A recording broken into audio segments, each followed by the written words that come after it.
अस्सलाम वालेकुम to all students. आज का हमारा टॉपिक फाइंड द फैक्टर्स। एक क्वेश्चन है हमारे पास एक्सरसाइज 5.4 का। इसके हम फैक्टर्स बनाएंगे। क्वेश्चन हमारे पास क्या है? क्वेश्चन है हमारे पास एक्स माइनस का 2y का क्यूब माइनस का 64z क्यूब, ये हमारे पास सवाल है। सही है, मुझे इसके क्या बनाने, फैक्टर्स बनाने। तो फैक्टर किस तरह से बनाऊंगा? सबसे पहला स्टेप मेरा क्या होगा, मैं कुछ इस तरह की कंडीशन बनाऊंगा कि इस पर फॉर्मूला अप्लाई हो जाए। देखो ए पे तो क्यूब बन रहा है लेकिन बी पे क्यूब अभी नहीं बन रहा, तो पहले मैं इसकी कंडीशन बनाऊंगा। किस तरह से बना सकता हूँ मैं यहाँ पे? सबसे पहले मैंने यहाँ पे लिखा सॉल्यूशन।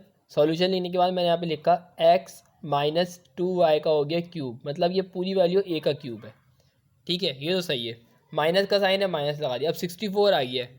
मैंने कहा था नंबर जब भी आएगा और आपको क्या करना होगा, 3 टाइम अगर आप उसको मल्टीप्लाई करते हैं तो 64 आ जाए तो हमारे पास क्या आ जाएगा, वही वैल्यू हम लिखेंगे। फॉर एग्जांपल मैं यहाँ पे अगर 4 को 3 टाइम मल्टीप्लाई करता हूँ तो 64 आ जाता है। तो मैं यहाँ से सिर्फ और सिर्फ एक 4 ले लूँगा, क्योंकि 4 का क्यूब क्या होता है, 64 होता है। मैंने ब्रैकेट बनाया, यहाँ लिख दिया 4। ठीक है, जेड का क्यूब था, मैंने यहाँ पे जेड ले लिया। अब मैं बाहर लगाता हूँ 3 लगाने का मकसद क्या है, 4 का क्यूब क्या होगा, 64 हो जाएगा और जेड पे भी क्यूब आ जाएगा। सही है, ब्रैकेट क्लियर हो गया। अब अगर मैं आपसे ए की वैल्यू पूछूंगा, आप मुझे बताएंगे सर ए की वैल्यू ये है एक्स माइनस का 2y। ए की वैल्यू, ये पूरी वैल्यू क्या है, ए की है, एक्स माइनस का 2y। ब्रैकेट के अंदर वाली दूसरी वैल्यू क्या है, बी की है, 4z। फॉर्मूला अप्लाई करते हैं। फॉर्मूला कैसे लगेगा, ए क्यूब माइनस का साइन है बी क्यूब, ये फॉर्मूला लगेगा। मैं अप्लाई कर देता हूँ फॉर्मूला। मैंने फॉर्मूला अप्लाई किया। फॉर्मूला ऐसे में अप्लाई करता हूँ, एस ए क्यूब माइनस का बी क्यूब बराबर होता है ए माइनस बी, ब्रैकेट ए स्क्वायर प्लस का ए बी प्लस का बी स्क्वायर। ये मैंने यहाँ पे फॉर्मूला अप्लाई कर दिया। ठीक है, अब मैंने यहाँ पे सिंपल इज इक्वल टू का साइन था, मैंने यहाँ पे इज इक्वल टू लिख दिया। अब यहाँ पे ए की वैल्यू बोल रहा है। ए की वैल्यू हमारे पास क्या है, मैंने आपको बताया ना, एक्स माइनस का 2y है। एक्स माइनस का 2y पूरी ए की वैल्यू है। माइनस का साइन है, माइनस मैंने लगा दिया। बी की वैल्यू क्या है, यहाँ पे 4z है। ब्रैकेट क्लोज है, ब्रैकेट क्लोज कर दिया। फिर मैंने ब्रैकेट ओपन किया। अच्छा, यहाँ पे मैंने कहा स्क्वायर ब्रैकेट पहले एक। अच्छा, ब्रैकेट मैंने ओपन करा। ब्रैकेट ओपन करने के बाद ए का स्क्वायर मतलब एक्स माइनस 2y जो है ए की पूरी वैल्यू है और मैंने इसका कर दिया स्क्वायर। प्लस का साइन था, प्लस लिख दिया। ए की वैल्यू क्या है यहाँ पास, एक्स माइनस का 2y, ब्रैकेट क्लोज। बी की वैल्यू क्या है यहाँ पास, 4z प्लस का साइन, बी का स्क्वायर मतलब 4z का स्क्वायर, स्क्वायर ब्रैकेट क्लोज हो गया। इज इक्वल टू का साइन लगाया मैंने यहाँ पे, एक्स माइनस 2y माइनस का 4z, ब्रैकेट क्लोज कर दिया। अब अगर यहाँ पे देखो, यहाँ पे स्क्वायर आ चुका है और दो वैल्यूज़ हैं। अगर एक वैल्यू होती डायरेक्ट स्क्वायर कर देते, लिख देते। लेकिन अगर दो वैल्यूज़ होंगी और बीच में प्लस या माइनस का साइन होगा तो हम इस पर ए प्लस बी का फॉर्मूला अप्लाई करेंगे। ठीक है, यहाँ पे देखो माइनस का साइन है, ए की वैल्यू क्या है, इसके अंदर एक्स है और बी की वैल्यू क्या होगी, यहाँ पे 2y है। कौन सा फॉर्मूला लगाना है, ए स्क्वायर माइनस का बी, ए माइनस बी का होल स्क्वायर। ए माइनस बी का होल स्क्वायर का फॉर्मूला क्या होता है, मैं यहाँ पे लिख देता हूँ।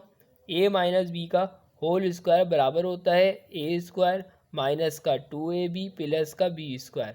अब हम यहाँ से ये लिखेंगे। ठीक है, अब इसमें ए की वैल्यू क्या है, यहाँ पास एक्स है, बी की वैल्यू क्या है, यहाँ पर 2y है। ठीक है, अब हम क्या करेंगे इसके अंदर, सिंपल मैंने यहाँ पे लिख दिया, ब्रैकेट बनाया मैंने यहाँ पे। ब्रैकेट बनाने के बाद मैंने यहाँ पे सिंपल ए का स्क्वायर कह रहा है, मैंने यहाँ पे कर दिया एक्स का स्क्वायर।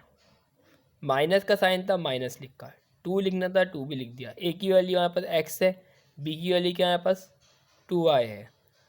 सही है, उसके बाद क्या कहना है, प्लस का साइन लगाना है, मैंने प्लस का साइन लगा दिया। बी का स्क्वायर मतलब 2y का मैंने यहाँ पे कर दिया स्क्वायर।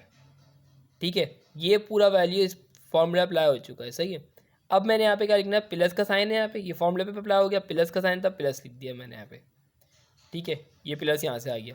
अब ये 4z जो है ना, इससे भी मल्टीप्लाई होगा और फिर अगेन अगले स्टेप पे इससे मल्टीप्लाई भी होगा। अगर मैं 4 को इससे मल्टीप्लाई कराता हूँ, 4 1 4 हो जाएगा, 4xz हो जाएगा यहाँ पे। ठीक है, इसी तरह से 4 जब इससे मल्टीप्लाई होगा तो प्लस माइनस माइनस होता है। यहाँ मैं लिखूँगा माइनस का 4 2 8yz हो जाएगा। ये क्लियर हो गई बात। फर्स्ट इससे मल्टीप्लाई होगा, सेकंड इससे मल्टीप्लाई होगा, क्योंकि यहाँ पे दो वैल्यू होते हैं, दोनों से मल्टीप्लाई होगा। प्लस का साइन था, मैंने प्लस लिख दिया यहाँ पे।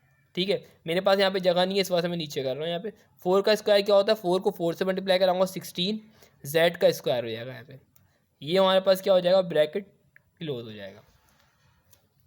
ठीक है, अब सिंपल मैंने अगले स्टेप में क्या करना है, मैं सिंपल x माइनस का 2y माइनस का 4z मैंने एज इट इज ऐसे ही लिखा।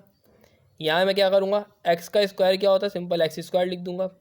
ये तीनों वैल्यूज़ क्योंकि यहाँ कोई साइन नहीं है, तीनों आपस में मल्टीप्लाई हो जाएंगे। 2 से क्या हो जाएगा, माइनस का 4xy, प्लस का साइन था प्लस लिख दिया। 2 का स्क्वायर क्या होता है, 4 होता है, y पे भी स्क्वायर आ जाएगा, प्लस 4xz हो जाएगा यहाँ पे, माइनस का 8yz हो जाएगा यहाँ पे, प्लस का 16z स्क्वायर हो जाएगा। ये मैंने ब्रैकेट यहाँ मैंने क्लोज कर दिया, ठीक है। अब यही मेरे पास आंसर हो चुका है। अगर मैं इसको अरेंज करना चाहूँ तो अरेंज भी कर सकता हूँ मैं यहाँ पे।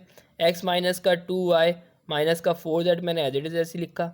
यहाँ पे एक्स स्क्वायर वाली वैल्यू पहले लिख दी, उसके बाद मैंने प्लस का 4y स्क्वायर वाली वैल्यू लिख दी, उसके बाद मैंने प्लस का 16z स्क्वायर वाली वैल्यू पहले लिख दी, उसके बाद मैंने यहाँ पे लिख दिया माइनस का 4xy लिख दिया, फिर यहाँ प्लस का 4xz लिख दिया मैंने यहाँ पे, माइनस का 8yz लिख दिया।